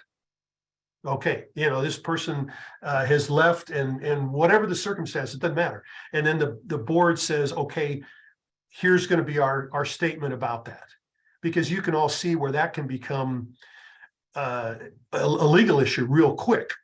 Where if the board is blabbing about, she did this or she did that, or boy, we're glad, or boy, we're sad, or whatever it is, have a statement that all the directors are on the same page saying, whatever it is, they can say it. So that's a good way to do it. And if you have that question, George is right as far as talking to staff or whatever, but you could bring it up right there in the meeting. Hey, what are we allowed to say on this? Because just so we all are on the same page. And I've brought that up sometimes at meetings for that very purpose, so that people are all thinking about the same thing. The other thing with confidentiality, and where I see this happening very frequently and unintentionally, is at CAR, where we've got all of us colleagues, volunteers, and we'll hang out with each other, and we've known each other sometimes for years and years, and we've got, everybody has people that they know and trust, even on this call or in the group. The problem is so if I've got something confidential and I can talk to Mike, and I know Mike won't tell anybody, he'll keep it confidential. And then Mike's good friends with Angela, and he knows that she wouldn't keep anything. She wouldn't spill the beans on anything. So he tells her, and she tells George, and George tells Ashley, whatever. You can see where this is going. And we all have those people that we share confidences with. But it'll all of a sudden, I look over to Kevin and he knows what's going on, and he's like Kevin Bacon 4 times removed or whatever it is. And it just spreads. It's amazing how things spread. I've joked about how sometimes at meetings you swear that people, and this was before texting, that people knew what happened in the meeting before the meeting was adjourned. And nowadays you just got to be really, really careful with that, because that's how unintentionally things can get out and harm the organization and potentially give you liability. And in a, when you don't mean it, you don't mean to do that. Back on the debate part, one of the things, whether it's policy governance or any debates, is you need healthy debate makes for good decisions, but that debate needs to be kept to the topic or the policy and not the person. And if it gets personal, then people, they take it personally, they have problems. I've had some great debates with people that are good friends and we're on totally opposite sides of issues. And it's critical that you can debate that issue and still be friends or colleagues, and not take it personally when somebody opposes your point of view. And that's hard to do sometimes, because we all have our egos, and it's hard when it's something against what you think. But it's critical that you keep that discussion to the policy or the topic, and not make it personal. You know, like, oh, Georgia always says this. I mean, you know, we might disagree on something, but you don't make it personal like that. You make it, hey, I think we should do X, not anything about Greg or George. It's about that policy or that topic. And that's a tough thing, but you got to do it. Yeah, social media, texting, it's all out there. Yeah, no recording, can't be,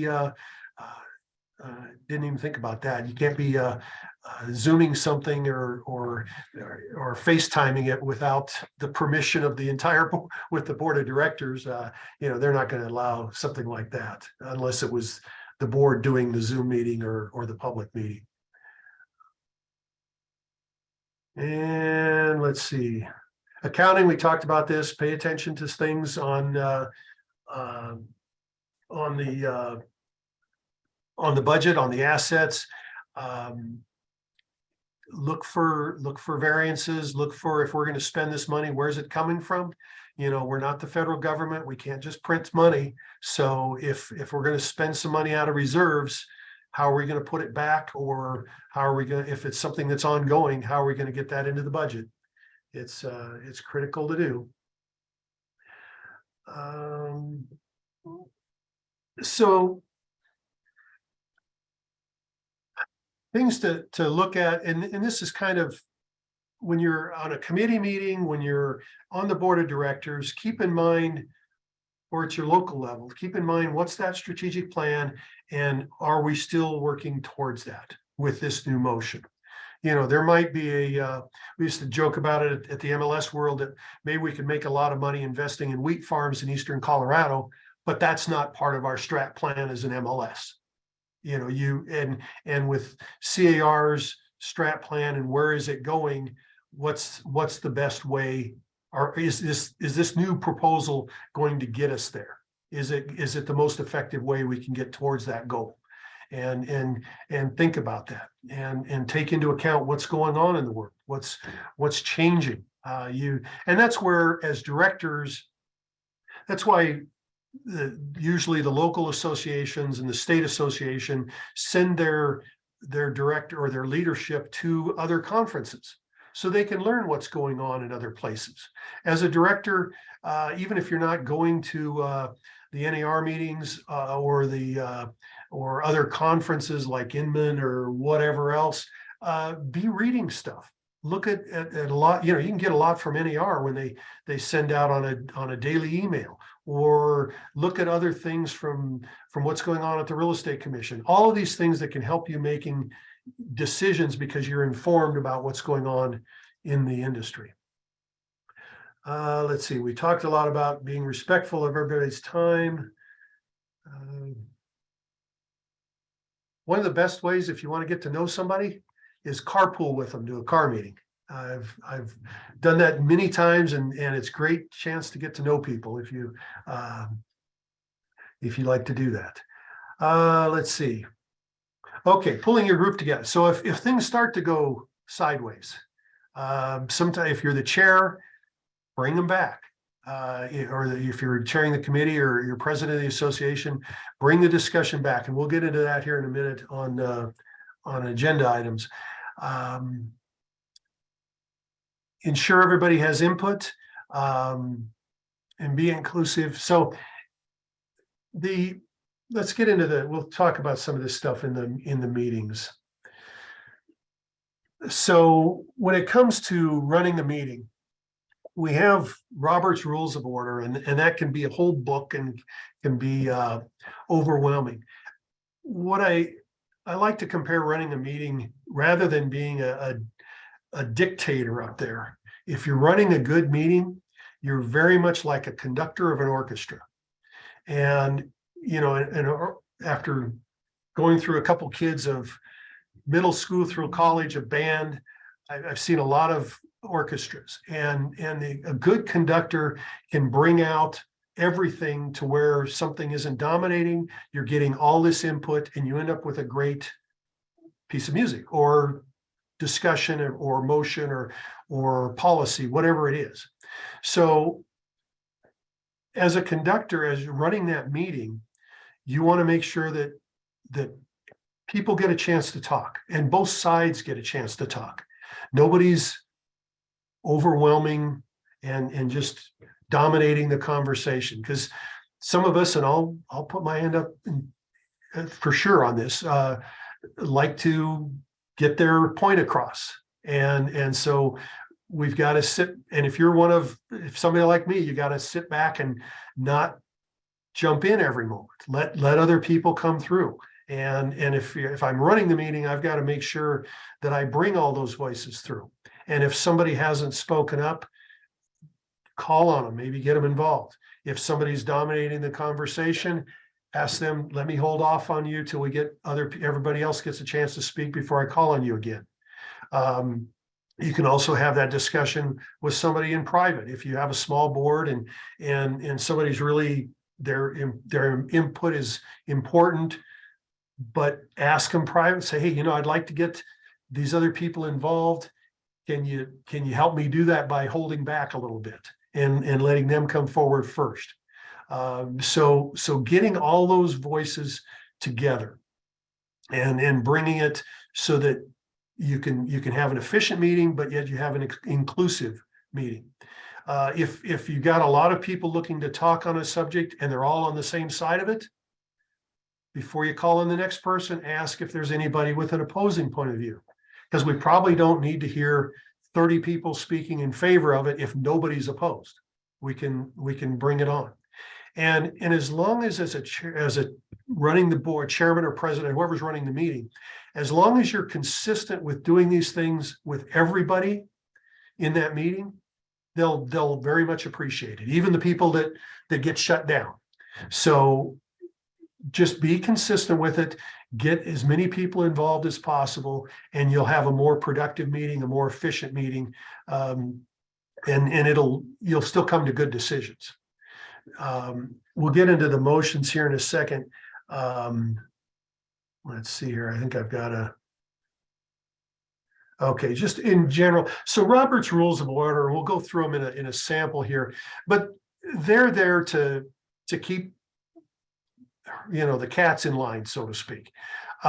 What you don't want to end up with in a meeting, and I've seen it happen too many times, where you end up spending quite a few minutes on arguing over what Robert's Rules of Order say.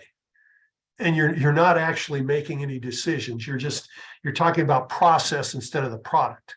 And so basically it's Robert's Rules of Order are a way to keep things organized. And as the person in charge, the chairman of the meeting, the president of the association, whatever it is that's running the meeting, you want to keep that flowing well. And as long as you're fair to people and you keep it even keeled, you're not going to have a problem with that. And if there's we'll get into a few processes here. So somebody, motion's brought up, there's a motion made, somebody moves the motion, then you need a second for most motions. So somebody seconds the motion, and then there's discussion.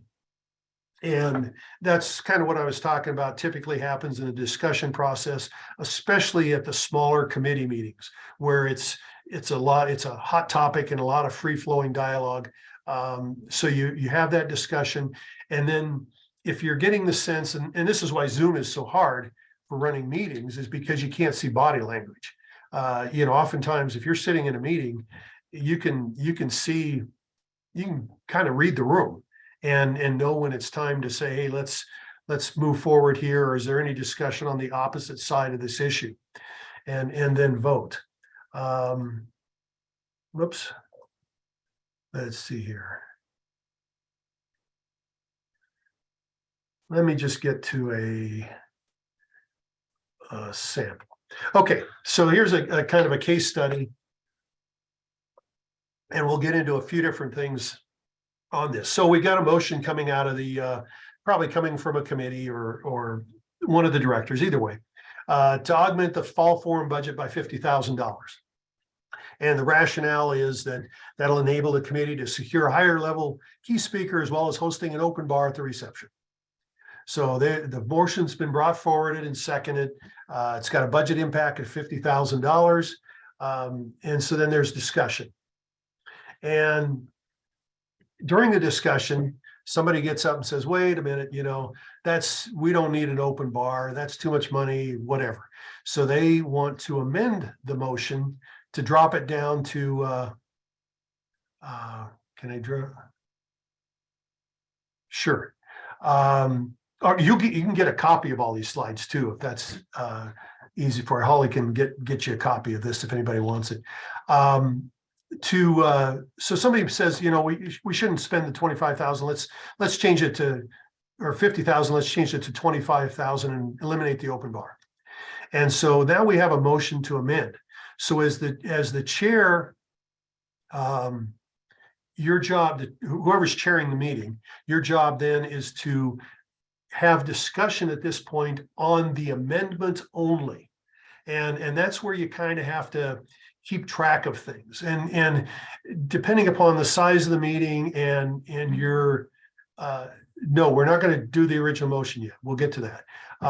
So depending upon the size of the meeting and the layout and everything, you might have a staff person keeping track for you. You might have this up on a screen. So at this point, the main motion, there's a motion to amend it. So that main motion is kind of just hanging up there. We're not going to do anything with it. We're going to talk about the amendment.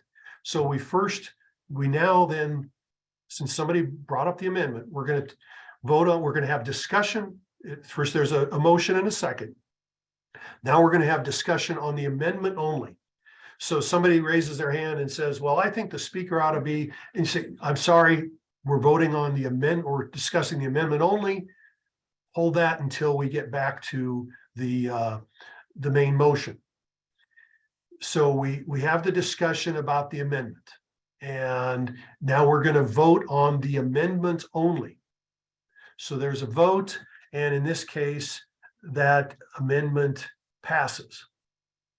So now we're back to the main motion as amended, which is augment the fall foreign budget by, and now we've changed 50 to 25. So that's currently what's on the table. So we had the 50, we discussed and voted to change that to 25. So that was approved. So now the motion is for 25,000. So now we're back to the main motion, and we're going to have discussion on that main motion again. And we have discussion, and people are giving rationale why they support it and why they don't. And then let me pick on I'll pick on George just for fun. George likes to stay up night and have a good glass of wine. And he brings up a motion to amend it that no meeting shall start prior to 10 a.m.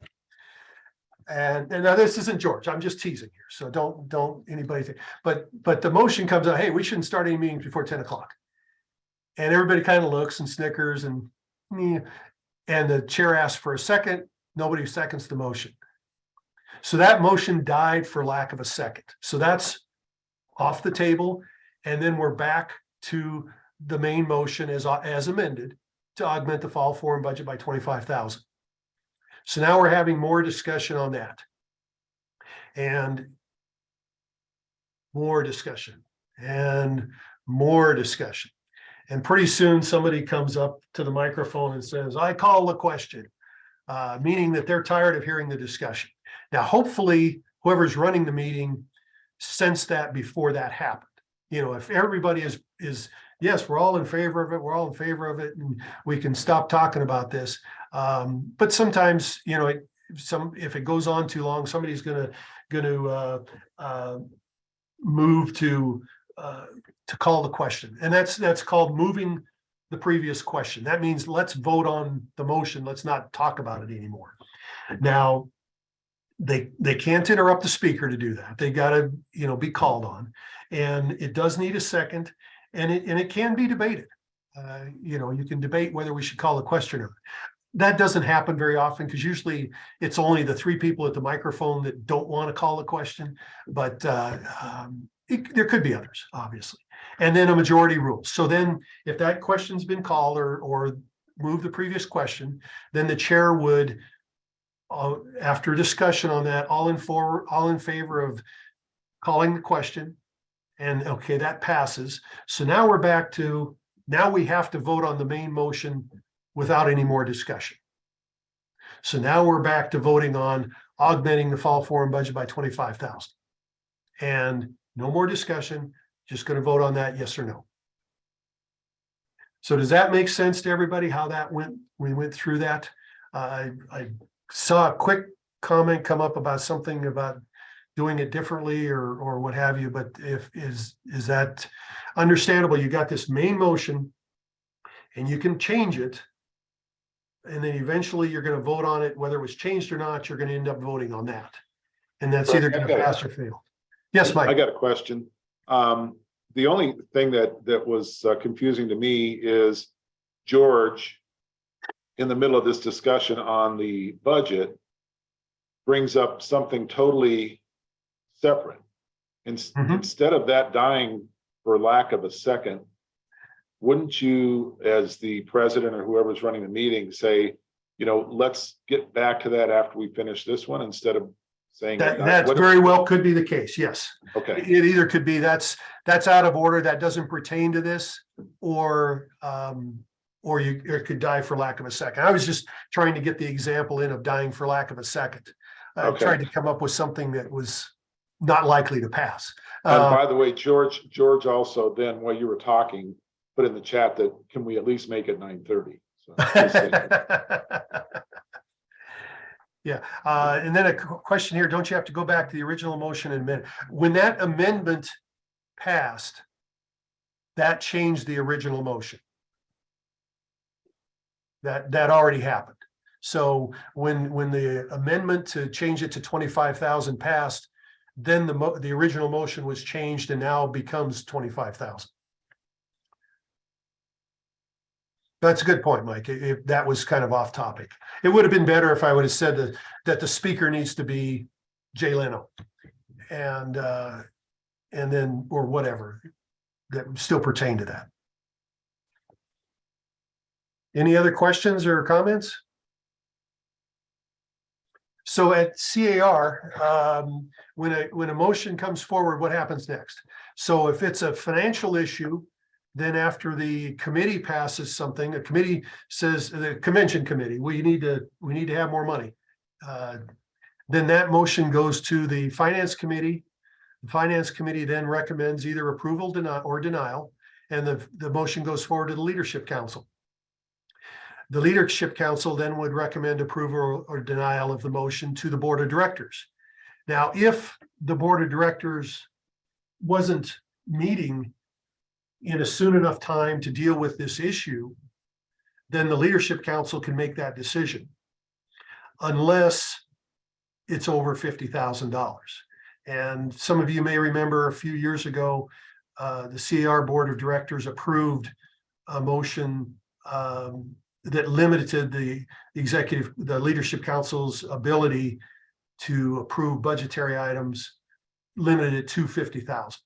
So if it's more than 50,000, it's got to go to the board of directors. And so if there's not a board meeting, they'd have to schedule a board meeting, probably by Zoom or electronically. But if it's something that's time sensitive. So the board can put limitations on the leadership council if the board of directors, or they could change that. That's a board of directors decision.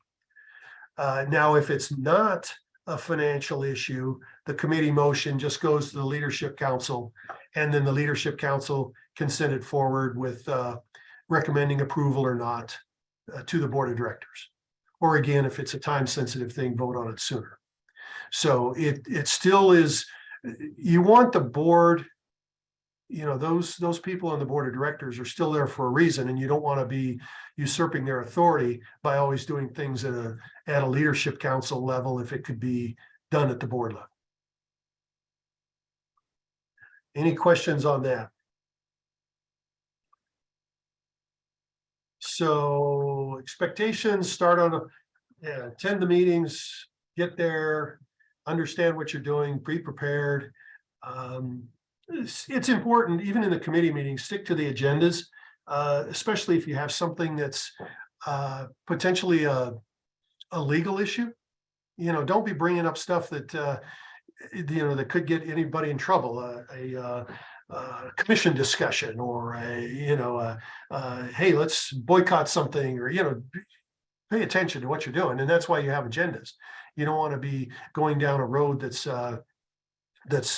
could be a problem. Be respectful. That's important.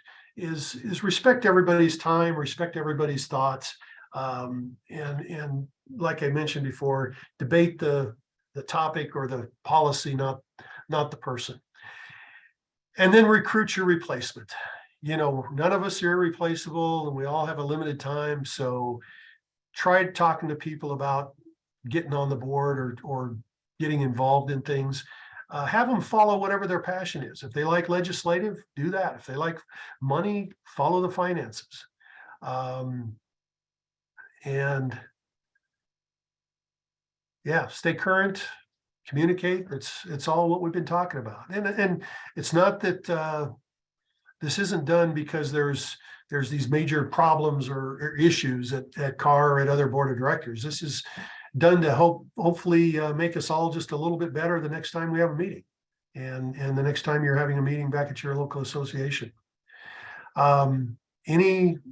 We've got a couple minutes left. Any questions, any items of discussion, things that you've seen at the local board that you'd like to bring up? I have a question really quick, Greg, and this is for the audience before we get into Q&A. We have polling set up so we can run through those mock motions so you guys can see in real time how it would look with the motion and a motion amendment. Would that be helpful for you guys to see that, or do you guys want to get to Q&A? You could just post in the chat if you want to do the mock, if you want to see the mock motion or no. Okay, we have one yes. If not, we can always move on to Q&A if it's helpful to you guys. We don't want to take up, okay, we have a couple yeses.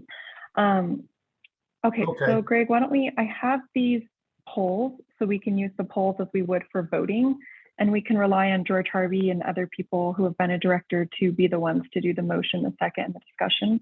Are you comfortable, Greg, being the leader? Sure, let's do that. So let's start out. Mike, you have a motion to make. Is Mike still there?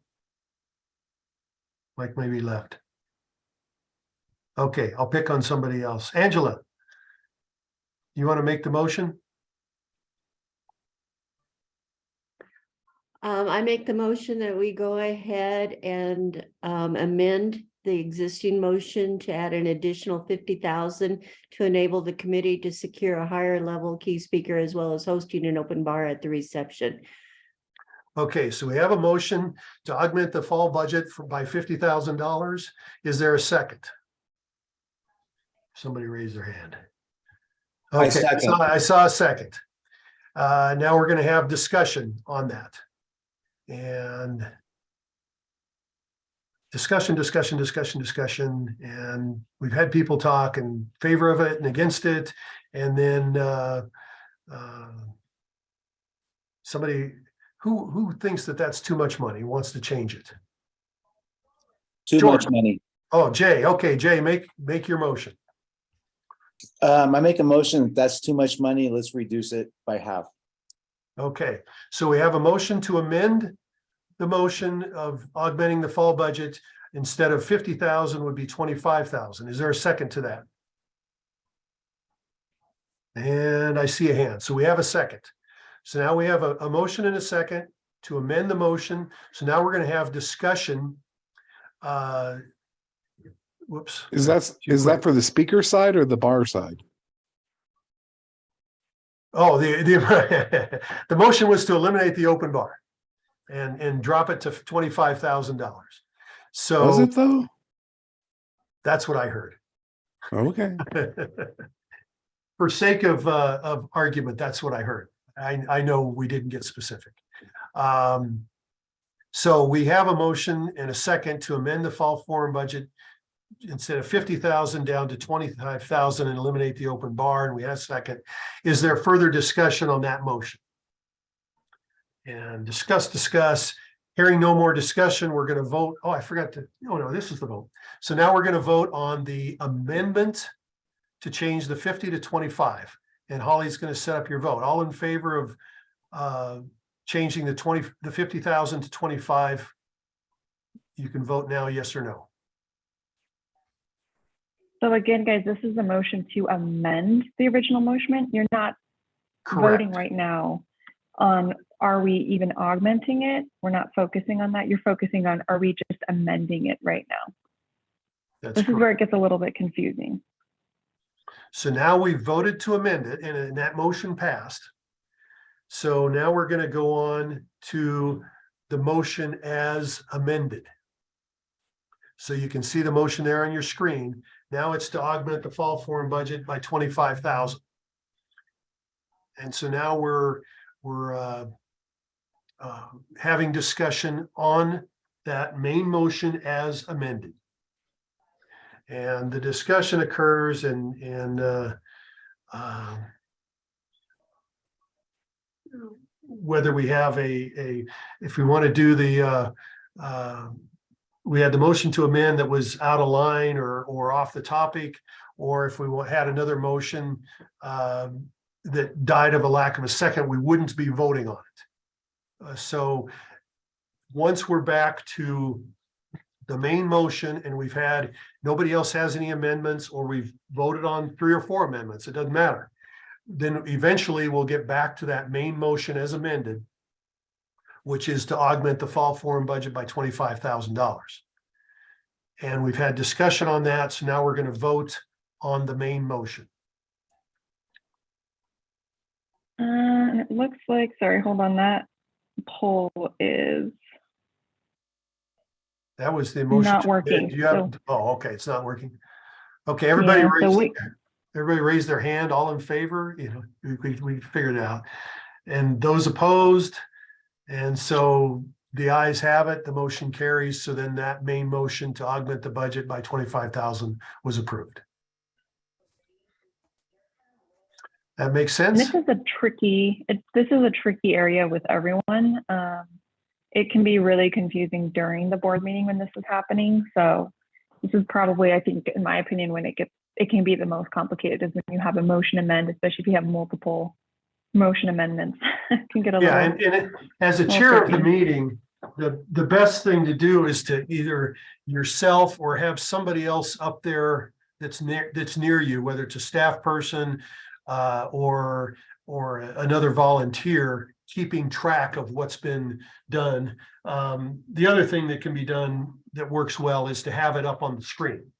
And so that once that motion has been amended, that's what's showing up on the screen so that it can be referred back to. If there's an amendment that fails, then that main motion doesn't change.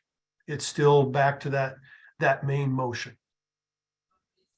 And it's a simple thing if you keep it in logical sequence, but if you miss some of the sequences, it gets confusing. And sometimes a little other bit of advice for chairing a meeting or presiding over a meeting is to be sure that you keep things straight. And one of the ways to do that is to help out the next person that follows you. So your chair-elect, your president-elect, let them run part of a meeting during your term and get the feel for that a little bit. Just have them run a little bit so they can get a little feeling. Because as those of you that have been through leadership at your local level or at the state level know that at first it's a daunting experience to try to run the meeting as well as think about what's going on with the motions. And it can get confusing. So the next thing is to let people help teach them and let them maybe take one of the agenda items and do it, because then that gets them a little bit of practice. And then by the time they're in that position, they've got a better handle on it, especially where we got 2 meetings a year. You know, that's at the state level, that's not a lot to get comfortable with. So at your local association, I'd encourage you to let your elect person, maybe every other meeting or however often, take a portion of the meeting and let them run it and just get a little comfortable in that. Any other questions or thoughts? I know we're just a little over here and I don't want to keep you, but anything else for the good of the group? Was this useful? Yes. Good, bad, indifferent? Okay. Well, then appreciate you all joining and we'll see you if not before, what do we have? The conference up in the mountains in a couple months. I don't remember what the dates are. Greg, George. the only thing I'd like to add is you did a great job. Thank you. If you're on a local board or the state board, there may be an occasion where the press calls you and ask you what's going on, some decision the board made. Think of it like in a place as small as Telluride. I might get called about something that the state association has a position on. It could be something locally, you know, an ordinance, a new ordinance is passed. I'm not on the local board anymore. And so I'm going to generally say that the president of the association is usually the designated spokesperson at any level. You know, they're the person that, you know, they have that job, they have more input. And I would just say something simple like, you know, if the press calls you, say, gee, thanks for calling me, but the person that you really should talk to is the local president of the Telluride Association of Realtors. They're the spokesperson for the association. If you were a member of the Colorado Association of Realtors Board of Director and some local reporter asked me about it, I would say, gee, you know, I'm not authorized to speak for the state association. You really should talk to either Tyrone or the current president. That does two things. One is it just keeps you out of trouble. Yeah. and it's just so easy to make a mistake. And in these challenging times at a national level, I think everybody on this call probably knows that there are multiple lawsuits at the national level, at a level that many of us like Greg or myself have never seen before. And I say this delicately, but the attorneys are looking for you to put your foot in the mouth. And you just don't want to get a notice to where, hey, you said this and you've got a notice to testify Right. at something. Now, you might think that will never happen. It will happen. So I just wanted to add, Greg, you did a great job. These little quirky things with the press sometimes can trip you up.